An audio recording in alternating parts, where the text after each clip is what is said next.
Good evening, everyone.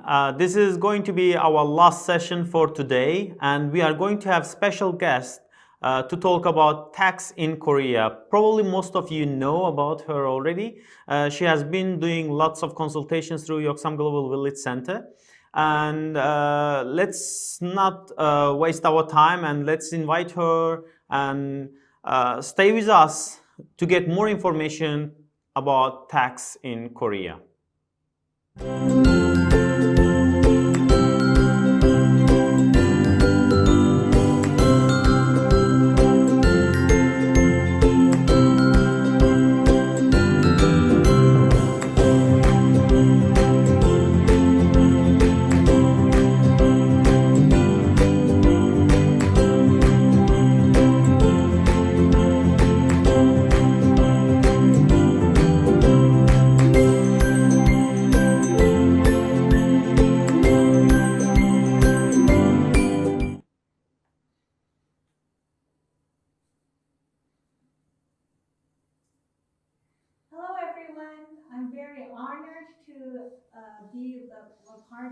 Today's workshop. Thank you for joining today's class. It's 5:30 p.m. and I know that it's not very easy for you to concentrate after a long workshop time, and I really appreciate your attending today's class. I wish you learn a lot through today's session about the brief understanding of Korean taxes and why it is important to me. To give you a short background, so today I'm going to talk about these topics. First of all, I'm going to introduce myself and what is the tax implication for foreign residents in Korea. And would I be Korean tax liable when I have no income in Korea?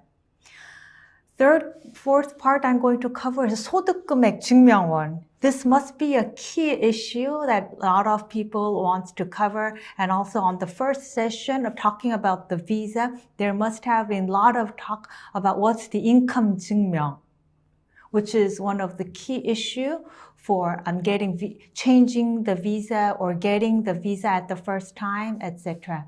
And taxes for companies or business owner. And what is the income taxes in Korea? Sole proprietorship and employees. And we will get some Q&As so that we can cover some of your questions. Okay. So why is it important to talk to a professional or understand about Korean taxes in Korea? If you are a student or housewife, you might not need to worry much about taxes in Korea or general. However, once you have an income, the government has a portion of it. So if you want to do any business activity, you should have interest in tax. Also, as I just give you some example for student or housewives, you need to try to be qualified as a dependent of your family so that your family can get the dependent deduction or spouse deduction. As a global citizen, you would like to understand how the system in Korea works to maximize your economic benefit. To give you a short background of myself, I majored on business administration, and then in 1996 to 1997, I joined exchange student program, which I found the cost accounting very interesting. And then from then, I decided to be a certified public accountant. The blood goes through my family. My father was a public accountant, and then I joined his company after my graduation. We contributed tips on tax article to Korea Herald, and then it went over 100 times. There was one time that foreigner had questions and then decided to ask us because there was our number there. And then from then, I found it very rewarding to help foreigners doing business in Korea. So that's how I decided to be very voracious on reading all the accounting materials. And then I had a chance to give my tax seminar in Seoul Global Main Center and Yeoksam Global Center and Yeoudo Global Center, which is no more, and had some Itaewon Global Village Center, and also had one-on-one consultations. which I have chance to find a lot of business questions. Because of my experience, I came to know more about trade laws, as well as labor laws, as well as visa issues. So I tried to cover a lot of things, which I tried to give back what I earned through the communities. So these are the various webinars I have given after the pandemic. Everything's moved online. And the picture is about my very first seminar that I gave in the Yeoksam Global Center. I was pretty nervous that day because they said that it was the very first time to do online seminar, and I was the first. So they say, why would this genius say that the hardest thing in the world is to understand income tax? It's because it's changing all the time. The government is trying to be smart, the businessman is trying to be smart. So whenever there is a loophole, the company wants to use it, and a lot of people wants to use it, and then they need to make a new policy to help people to stop people from tax evasion. So I do not like the word tax evasion, but there is so I'm here to talk to you how to legitimately save your taxes. Okay, then the tax implication for residents versus non-resident. There are some people who came to Korea for a while, less than 3 months, less than 6 months, and do some work here. Are they tax liable or not? Or sometimes they did not even come to Korea, but have income sources in Korea. In such case, would I be tax liable in Korea? So if I am a non-tax resident of Korea, that means generally staying less than 183 days per calendar year, do I need to pay taxes? Yes.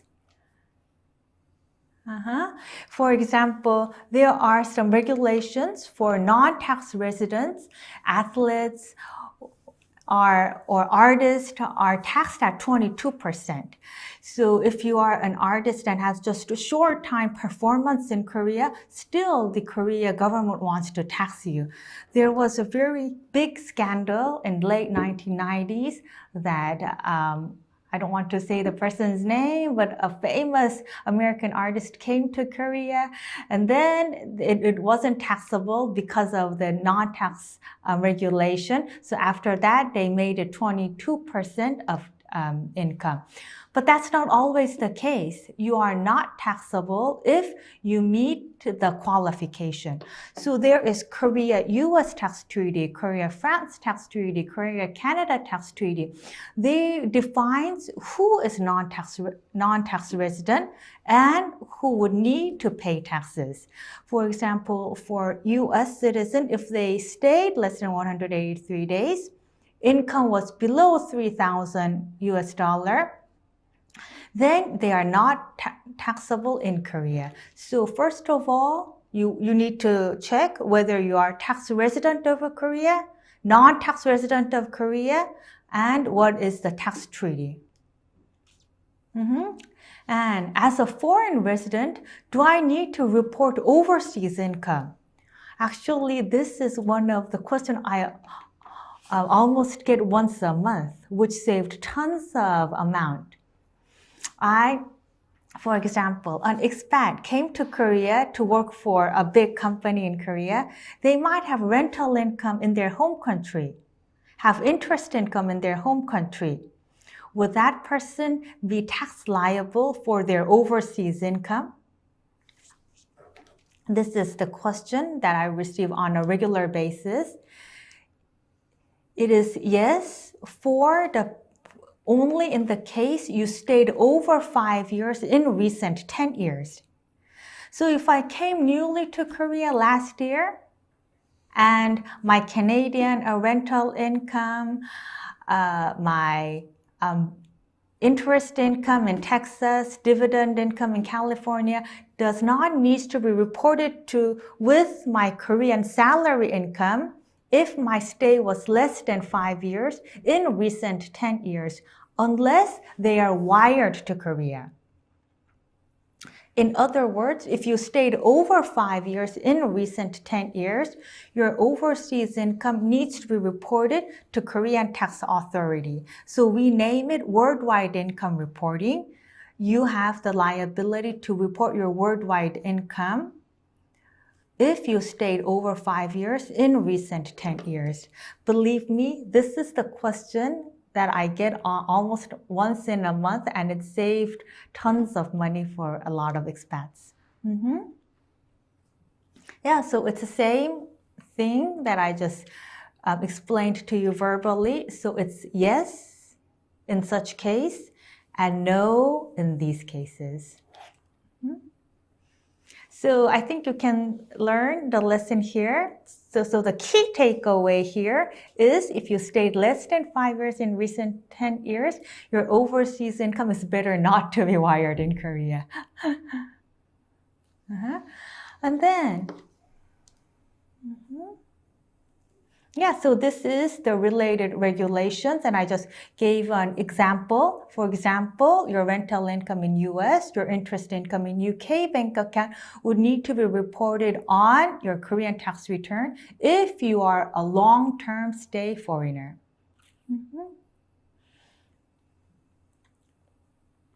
Another question is that some people do some side hurdle, have some side gigs, and have some questions. How deep do they know about my bank transaction? Would they even know? Would they even care? Sometimes I do things that is mentioned on my business registration, but sometimes my friends pay me, or a lot of people do like English coaching or editing, or helping some people, or small gifts if cousins gave us like cash. Would the tax office know every single details for that? Bank is liable to report cash transaction if it's over 10 million per day. So if you deposited over 10 million from cash to bank account, or if you withdraw over 10 million from a certain bank account as cash withdrawal, then that information is reported to the tax. But I think the tax office would have tons of transactions that are reported on a daily basis. So how they would use it or utilize it is not very certain. But in case they want to do some kind of tax audit from you or your related parties or your companies, then that means they can access the bank account details if they wish. The next question is about the 소득 금액 증명원. I think a lot of people want to understand what the 소득 금액 증명원 is, and there is a lot of talks that 소득 금액 증명원 is very favorable for full-time work and very unfavorable for contractor. And I partially agree that's kind of true. Because full-time employee from the gross salary amount is almost equal with the 소득 금액. While freelancers or business owners, from full gross earning, you deduct certain expenses and then it reaches the 소득 금액. So this is very important, and I saw this kind of talk going so lot in Facebook, and a lot of groups talk, and they say that I want to get visa extension or change the visa status. I need GNI multiplied by one times, 2 times GNI, even 3 times GNI for very longer extension. And then people are confused. Christy, is gross earning important? Isn't gross earning 소득 금액? Unfortunately, that's not the case. The 소득 금액 is net income after deductions. And as I just mentioned, for salary income earner, full-time employee, usually almost nothing is deducted from the gross salary. Thus, their 소득 금액 tend to look higher. Unfortunately, the freelancers or business owners, the 소득 금액 is net of net amount after having certain deduction. So if you have a target amount to meet this 소득 금액, usually you need to be ready to pay a bit high taxes. So there are two kinds of 소득 금액 증명원. Basically, most people, there are 5 kinds, but most people uses the very first one or the third one. So here, if you are a salary income earner, full-time employee, then you click the third one. This could be easily picked up in the tax office first floor 민원실 by showing your ARC. So you can collect this by paper easily from 민원실, first floor of the tax office. It doesn't have to be your district tax office. You can visit any district tax office to collect that. Or you can also collect this online. If you visit the home tax website and log in with your personal digital certificate, you can get this online. So, as I just explained, since this is very often asked questions, for the salary income earner, the 소득 금액 is released by the gross amount, while for freelancers, it's generated after paying the deduction. But you might be confused why the blue color looks at the left side and the right side also. See?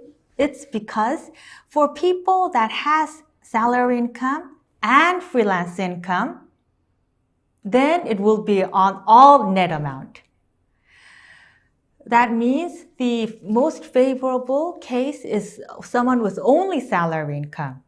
The person with only salary income shows the higher amount. The person with salary income and other income shows a bit lower amount. So this is actually explaining in further detail what I just explained to you. And the next topic is setting up a company in Korea and related taxes. Yeah, I think you might have some questions on my previous topics, and then I will try to make at least about 30-minute Q&A session so we can cover that. So let me move on to my material first. Some people might want to know whether it is worth setting up a company or not. And some people might be worried that even though once they decide to set up a company, whether there are a lot of red tapes or complicated procedures, or does it immediately mean that you need to pay high taxes? So I just made it a simple decision tree. You need to have certain market research and business plan. Though you have a good market research and business plan, if the regulation and approval process is ridiculous, or as I just mentioned, like have a lot of red tapes, and then you need to think about it. Usually for medical equipment or vitamins or things that you apply on your skin, like cosmetics, you need to go for a certain process. And that importing foods or canned food, those things you need a certain procedure, which takes pretty long. One of my clients wanted to import like mosquito bite prohibition spray. It said that it took him 18 months to make the approval. And he felt that maybe after the time, it would be winter, next year winter. So it almost makes nonsense to go through all this process. So it's quite important to consider the regulations and check approval process. And then even once you have it, you need to think about how to raise the fund. And how long can you survive with that fund? And also you would need to register to the court and tax office. If you want to set up a corporation, you need to register the court and tax office. If you want to register sole proprietorship, 개인 사업자 or 간이과세자 or 면세 사업자. That sole proprietorship is categorized around 3 categories. One is general taxpayer, one is simplified taxpayer, one is VAT exempt taxpayer. They are all sole proprietorship. In such case, you only register to the tax office. And then it's your turn to set up and launching. Yeah, consider, and you might want to consider, once the company become very profitable, you would like to move fund from the company to yourself, or company to yourself and then your home country. You would like to have a lot of plans on that. So consider repatriation and also hiring. If you want to hire a foreigner and give the foreigner the rightful visa, I think there are some qualifications to meet. So these are the long-term plan that you might want to consider.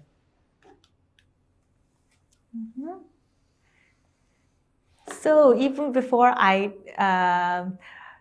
click to the next page, the baby is surprised that how many taxes that you need to pay in Korea. I had one question asking me to list all the taxes I need to pay and the rates that they need to pay. And then some person said, 1/4 is gone from what I earn. So let's see. So VAT rate is 0% or 10%. So there is one tax to be paid as VAT. And VAT is filed every 6 months for sole proprietorship and every 3 months for corporations. And then the income tax return needs to be filed and paid once a year, and the rate is from 6% to 45% to the sole proprietorship business. And if you hire someone, you would need to pay withholding income tax, which and employees or freelancers. So the tax rates for sole proprietorship is 6% to 45%, but the corporation's tax rate is 10% or 20%. So only considering the income tax rate, the corporation is better. But there are other things to consider, not only the entity tax rate. So this is at least 3 kinds of tax returns is what you need to pay. You need to file and pay. And considering how many times that you need to pay, VAT 2 times or 4 times. Income tax, usually 1 time, but if you meet some certain qualification, you might need to do the interim return as well. And if you have no employee, you don't need to worry about salary income tax, but you might want to pay yourself. So that is what you need to consider by salary income tax. I gave you an idea that the personal income tax rate ranges from 6 to 45. And then the immediate question that's followed to that is, who sits on 6%? And who sits on 45%? And some people say that I already pay the tax if I'm a freelancer, an independent contractor working under Kumong or working in like Kumong is similar to like Upwork, or so if I'm working as a freelancer, as for example, giving seminar, etc., the tax are already paid as 3.3%, and they don't know that they need to finalize it again. 3.3% freelance tax is just, I would say, temporary tax, and you need to finalize it again after the year end. And at that time, the tax rate varies from 6% to 45%. I want to specifically mention that this is a step-up tax rate, graduated tax rate, in other words, progressive tax rate. So first, 12 million is taxed at 6%. From 12 million to 46 million is taxed at 15%. 46 million to 88 million is taxed at 24%. So let me give you a easy quiz. If my tax basis is 50 million, what is my tax rate? First 12 million, it's 6%. 12 to 46, 15%. 46 to 50 million, 24%. So I need to calculate 3 layers of tax, which is very cumbersome work. So if you see the far right side, 누진 공제액, means how I can easily calculate it is I can read that, oh, 50 million, I'm on the 3rd layer. So 50 million multiplied by 24% less 522만 원, 5,220,000 is my tax amount. So the right side, 누진 공제액, means I just apply the highest marginal tax rate and deduct that amount. The reason that I highlighted the last part, if you are over a billion, then it's 45% because that rate is introduced in 2021. Up to 2020, the highest tax rate is 42%. This 6%, 15%, 24% is national tax, and on top of it, there is a surtax, which is 10% of the national tax. So 6% go to the federal government, 0.6% needs to go to the local government. So actually it's 6.6%, 16.5%, 26.4% is your tax burden altogether. And a lot of foreigners, expats think about the flat tax rate, 19% is very favorable. Everybody asks about this, even though they run a business, they're working as a performance, they have freelance business, everybody asks this. So this is a tax rate actually applied to the since this is 소득세율, that means income tax. So this is the final rate as a salary income too. But from the salary income, there's big salary. So for example, who earned 50 million after salary deduction, and maybe my tax base is less than 12 million. So this 19% looks very favorable, but that's not always the case. I'll cover that in the next part. But anyway, let me explain you a little bit about flat percent tax rate. As you can see, generally the tax rate varies percent to 45%.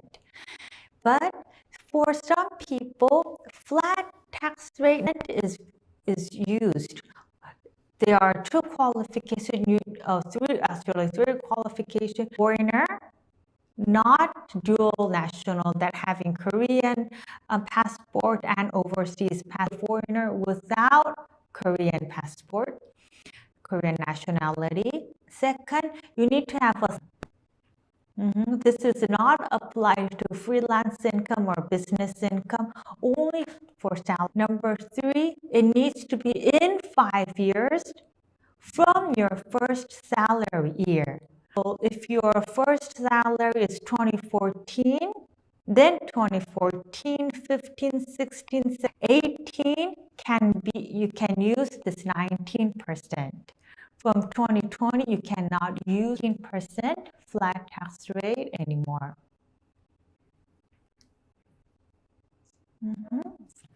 Okay, so special tax rate for the foreign. So actually, this is the question I got. The 19% tax favorable was introduced like 4 or 5 years ago, before they had. And this is a sunset clause. Every tax benefit, every tax credit is a sunset, which means they say, oh, this is good for until end of 2021, until end of 20. So it's a sunset clause. This 19% is also a tax favor that office introduced, but they don't give us the extended until the very end of the year or even in early next year. 19% is possible, available until December 31st, 2021, and there is whether it will be effective next year or next year. So that similar 2 years ago, the government didn't announce it till the year end, and then they announced it like March of the. So my friend Nick was saying that can't they, announce one earlier? So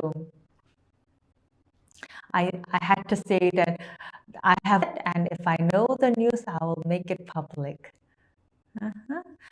So here I wanted the ideas about salary income tax reconciliation. A lot of people through the year end and then beginning of the year wants to understand to happen with the year end salary income tax. They say that they don't get the full refund or have some of the refund. So we sometimes name it salary. So from January to December, the company deducts taxes just barely salary and number of dependent. So if me and Mike had the same amount of salary and same number of dependent, our tax amount is same. So there is a system called year-end settlement. So if I paid more and if I did more donation, I paid more on education expenses, then reconciliation again, and I would get the tax refund while I could pay more. I had a lot of questions how they can download all the informations from website and utilize it. So I want information in English, but unfortunately English version was not fully available. So I just took screenshots of the Korean site available, but it's difficult. So you might log in to home tax with your personal digital certificate, and you would be able to. So as I just briefly mentioned, credit card usage, medical expense, education are deductible expenses. So these information on the home tax website.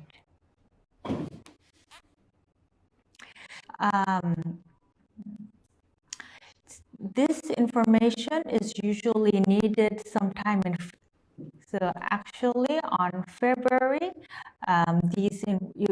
you will do a lot of this. And then a very big and important topic is rental expense deductible for year-end settlement for foreigner. 월세 세액 공제. I think there are some technical issue here. So I think I need to put a pause here. Should I? Yeah, I think there will be some pause. Thank you for tuning in again. Yeah, nice to see all of you again. Sorry, we had a bit technical issue because this is the first time all-day workshop. I want to give a big applause to all the team here, including Yeoksam Global Center team. So I think there were some issues that you couldn't hear me well from the income tax rate. The Korean income tax rate is a progressive tax rate. How I make it easy to understand to my client is the higher your income is, you are sitting on the higher tax, not higher tax amount only, but higher income tax bracket. So the penny you earn more on as a high income earner, your tax rate is even bigger. So in other words, a progressive tax rate is graduate tax rate. First 12 million, it is taxed at 6%. From 12 million to 46 million is taxed at 15%. 46 million to 88 million is taxed at 24%, all the way up after 1 billion won of your net earning, then it is taxed at 45%. You might be curious what the 누진 공제액 means. So let me give you an easy example. If your net income is 50 million, what is your tax liability? Your tax liability. Then your first 12 million, I need to multiply 6%, which is 720,000. And then from 12 million to 46 million, which is 34 million, I need to multiply 15%. 46 million to 50 million, which is 4 million, then I need to apply for 24%. So I need to apply for 3 layers of income in 3 different tax brackets.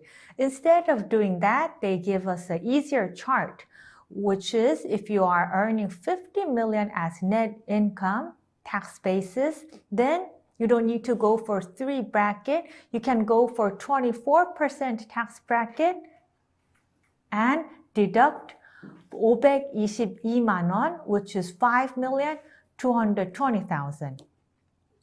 So the 누진 공제액 means you just apply your marginal tax rate, the highest tax rate, and deduct the right side amount, 누진 공제액, that is your tax liability.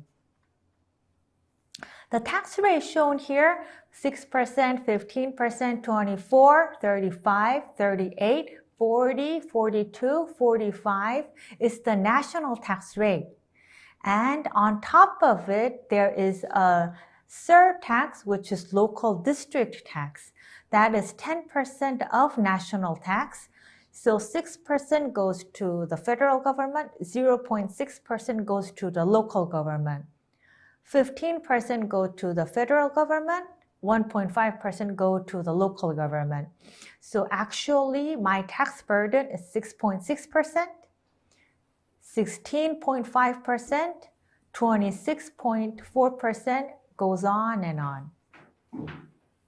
The reason that there is a yellow highlight on the last bracket of the 45% is because that's the new rate introduced in 2021.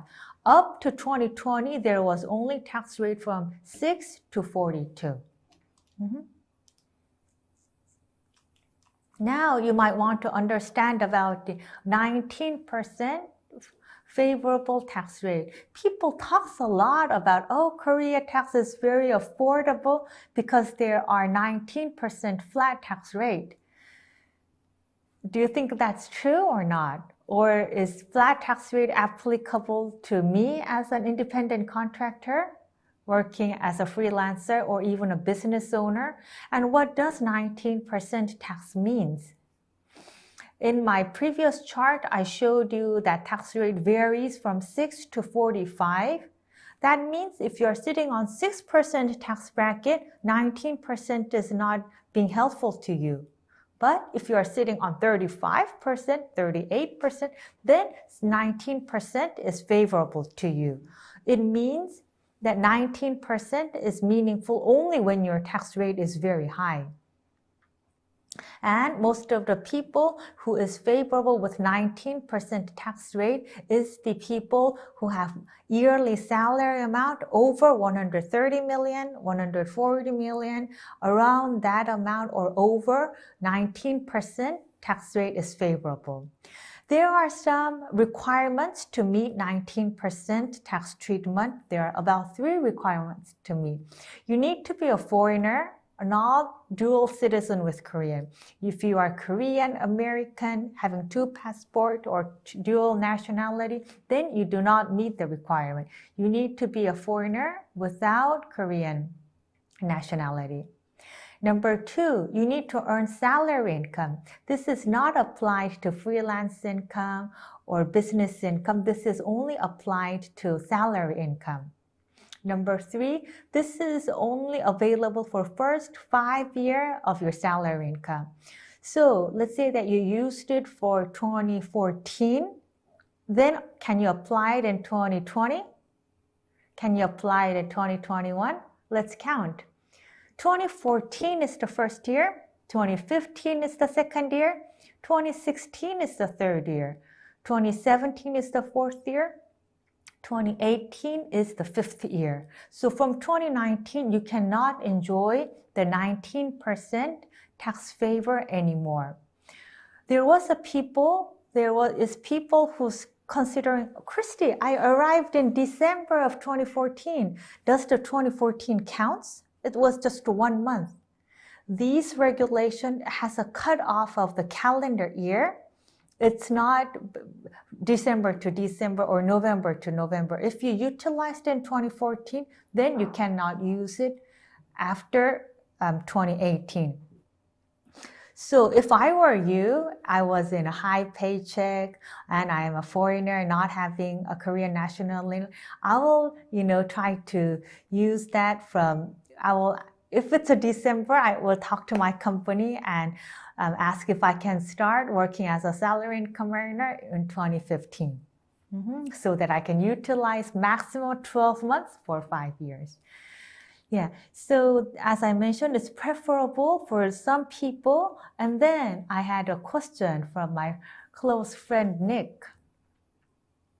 What is he talking about is, as this is a tax favor, tax credit, there's always sunset clause, which means expiration date. So if the government introduces something big tax credit, for example, like this pandemic, due to COVID-19, they introduced a lot of tax benefits, and it is a sunset clause. They say this is good for 2 years, 3 years, 5 years. And then when it comes through almost the end of the extension period, expiration period, they want to know, is it being extended or not? Because moving from, for example, 19% to 35% is a very big jump, and it's important for people to make decision. And sometimes Korean government is a bit slow at announcing this favorable present. So my friend was complaining that I wish they let us know before I need to do the salary negotiation. The similar thing happened in end of year 2019 when he was doing 2020 salary negotiation, and wish this was announced before end of the year, but they announced it around March or of the following year. So current 19% tax rate favorable is good until end of 2021, but we don't have a clear-cut guideline yet. But my guess is that this will be extended. There might be some change on the tax rate, but this kind of favorable treatment have been in Korea over 30 years. Okay, so I was talking about a lot of taxes, but so what is going to be my year-end salary income tax settlement? People who receive salary, they receive salary from January to December. Some good companies has year-end bonus, but a lot of people wish for 13th month salary. Some people get 13th month salary. And what does it mean? It means tax refund after year-end settlement. Year-end settlement tax goes back, come to my bank account as salary, so they name it 13th month salary. And I'm sure a lot of people would be happy for the 13th month salary. So what does it mean, and how can I get full benefit of the salary income tax reconciliation or settlement? And why is there such system? So let me walk through you step by step. During the year, when the company deduct taxes from me or deduct insurances from me, they only consider two factors, my monthly salary and number of dependent. Here, a number of dependent even counter myself. So if I have no dependent, on our tax form, it says one person. And then if I have a non-working spouse, two people. And then if I have child, if I have non-working parents, it goes on and on. So my monthly tax amount would be same with my colleague if my monthly salary and her monthly salary is same, number of dependent, me and her is same, then our tax liability will be same. So there is a system called year-end settlement. They consider a lot of expenditures of me and my colleague. For example, one person have a lot of education expense, donation expense, medical expense, and life insurances. If I have a lot of expenses compared to my colleague, I might have a big tax refund, while my colleague might pay more or get a small tax refund. That is called 연말정산, and people want to be very good at claiming all the expenses. So throughout the year, I get a lot of questions. Christy, what is the best way to claim the biggest deduction of my salary income tax so that I can get a refund? So there is a way to check it on the home tax website. So that's why I had 4-page screenshot here. Unfortunately, the English version is not ready yet because we usually do this on February. So I tried to find the most recent one having the information, but it was in Korean. As we can utilize the Yeoksam Global Village Center, once this information is updated, I will fully share with them, and you can ask for one-on-one consultation or move on from here. A big change for year 2021, which is a good news and maybe a key takeaway, and maybe worth that you waited for me even with the technology issue. And it is about 월세 세액공제. Monthly rent deduction. Up to 2020, foreigners couldn't claim their monthly rent because they were not a household. Korea system, a foreigner is very difficult to be a 세대주, almost impossible. Since they couldn't be a head of household, they couldn't claim their monthly rent as deductible expenses. From 2021, it enables to claim the 월세 세액공제, and there are two tiers, up to 55 million income earner deduction, and from 55 million to 70 million won income earner. So there are two brackets. Anyway, they introduced this to the foreigners, and I think this is a huge change. To qualify this, you must pay monthly rent, and you shouldn't own a home beside this. So if I own a home and actually living in a different place and want to claim the rent deduction, it wouldn't work.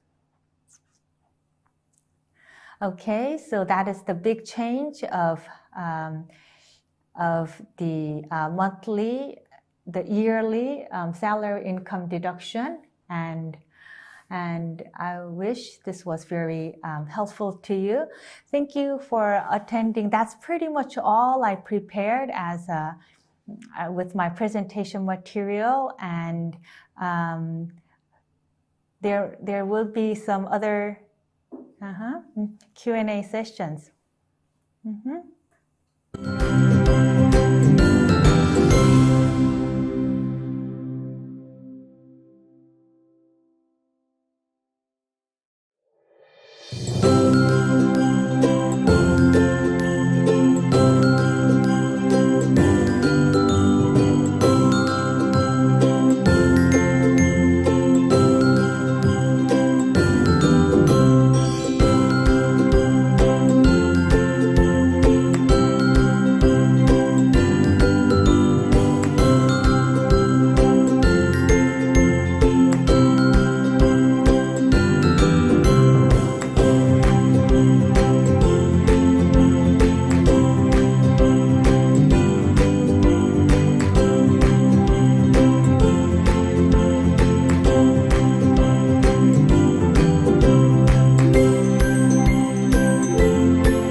happy to be a part of this great workshop.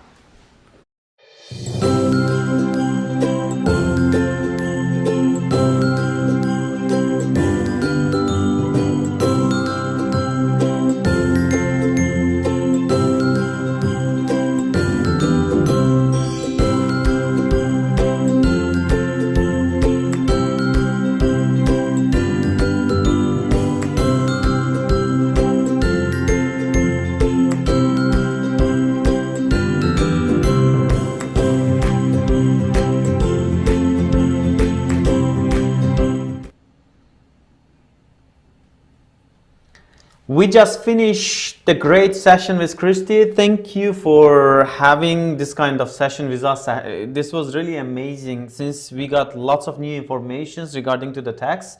And I would love to ask actually a few questions just before we finish whole session. I know many people, they are tired, but they are really willing to get this answer from you. So when we are talking about the tax, is it the tax rate? Is it connected with the nationality or with the visa? How tax rate is differentiated with? Anyway, first of all, thank you for listening to all my seminar, and I'm very glad to hear that it's helpful to you and to a lot of, I wish that was the case for a lot of the people. One of the questions I get a lot is the tax rate itself different from nationality or visa type? Is my tax rate different having one visa and change the tax rate because I have another visa, though I do the same thing? Or even is the tax rate different because I'm from one country and my friend is from another country? That would be a big discrimination. So I explained to you, so there are some tax benefit for being a foreigner. And the tax is different basically if you are a non-resident or tax resident in Korea. If you are tax resident in Korea, then regardless of nationality or visa type, the tax rate is same. So this is actually really great information. Honestly, like we can't get this kind of information in Korea anywhere else. Since we are having actually consultations with Christy, if you guys, anyone, our listeners, anyone, if you are interested in having one-on-one session with Christy and talk about your personal problems like the tax benefits or like how to actually take care of your tax issues. Honestly, I'm using also services of the Christy, and just in case if you have any additional things you would love to share with our listeners just before we finish the session. It is, I think, very worthwhile to ask for one-on-one consultation because everybody's tax requirement is quite unique. You want to consider your home country tax as Korean tax and what is the transaction tax implication between your country and Korea. So, and sometimes people want some kind of aggressive tax planning. And so they can share too much things on public, but they want to have very discreet and very confidential consultation, which I'm more than happy to provide through Yeoksam Global Village Center. All right. And they are doing a great job, and I really want them to keep it up and be a service provider to help a lot of community of English-speaking community and a lot of foreigners. I know that they're doing great job with Korean classes, and I wish other experts can be a part of it as well. Oh, thank you for your feedback. Honestly, today's goal, this is the end of the year, and before just Christmas comes, as soon as Christmas comes, actually everybody will get busy. So before Christmas comes, we wanted to show our activities because we are doing lots of promotion for the Korean language courses because that's the biggest actually service we are providing, but we have lots of different services and we wanted to share with everyone, and that's why today we struggled for 9 hours to record this video. And thank you for coming and joining us today. Christy, as I mentioned before, she's providing service through also us and also separately, so you can get actually consultations through us with the Christy. You can just check our website, apply for the counseling and get feedback specifically in your situation. Thank you for listening all day to us. I can see actually some people, they were listening from morning till now, so they struggled together. Thank you for actually giving this much quality to us, this much value to us, and we will see you probably next year with different events. And yeah, hope everyone have a great new year. See you in 2022. Thank you. Thank you. Bye-bye.